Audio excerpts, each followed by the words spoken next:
So hi everyone, welcome to Raaonline. This is Dr. Srivatsan, your faculty for biochemistry. Okay, so in this session we will be seeing about classification of enzymes. So classification of enzymes, generally you think this topic is a very dry topic and it's very easy to understand kind of a thing. You can write various kinds of theoretical exams can form a very more voluminous topic.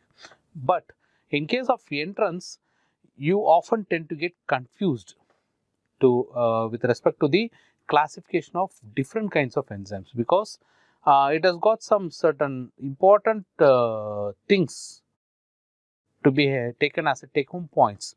Okay, and these are like how to say, these are not a very tough thing to understand, but they can often easily confuse you guys, they can easily trip you guys.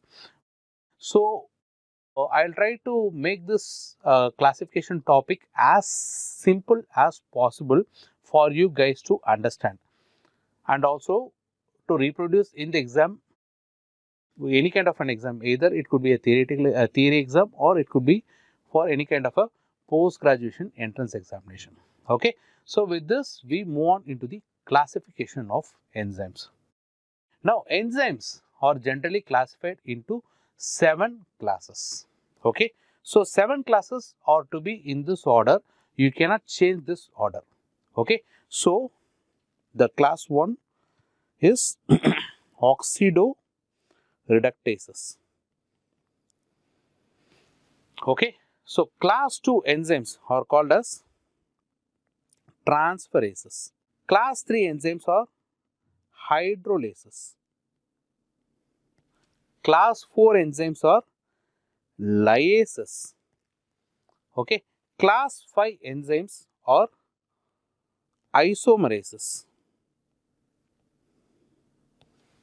Class 6 enzymes are ligases. And we have got the last class, which is nothing but translocase. So this is the order of classification of enzymes. You cannot be changing this order. So please try to memorize as such in this order itself. You can have OTH, LILT. So this could be your abbreviation in order to remember this, but it's much easier to remember the original terms instead of remembering this kind of a short thing, abbreviation for me. Okay, so it's up to you guys. You can either remember it, memorize it directly, or you can use this abbreviation. Okay, so you cannot change the order, please remember. Fine. Now we will see the details of each one of them. First, we will start with oxidoreductases. So what do you mean by an oxidoreductase? Oxidoreductase is the one in which there is a, either there could be an oxidation or there could be a reduction which can occur to the substrate. So if there is an oxidation or reduction which is being happening in the substrate, it means what? There is a corresponding reduction or oxidation which has to happen with the co-substrate. Okay, and because of this, what happens? There will be a formation of a product. Okay, so what do you mean by loss? What do you mean by reduction and oxidation? Loss of election or loss of an electron is a reduction, and gain of electron is called as oxidation. These enzymes will actually catalyze the transfer of electron from the primary substrate to that of the co-substrate and vice versa. The corresponding change will happen in the substrate as well as the co-substrate, and because of this, what happens? There will be a product which is being formed. Okay, so this is called as these kind of enzymes are called as oxidoreductases. So most of these oxidoreductases will be having the name which is ending with dehydrogenase. Please remember this. Oxidoreductases, these enzymes are easy to find, easy to pick up. Okay, so most of these oxidoreductases will have its name ending with dehydrogenases. What do you mean by dehydrogenase? So dehydrogenase, it removes hydrogen from one substrate or a co-substrate. okay, and donate it to another co-substrate or a substrate. So this is what I meant before.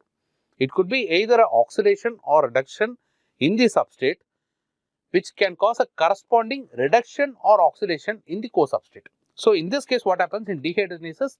It causes removal of hydrogen ion from one substrate or co-substrate and donate it to another co-substrate or a.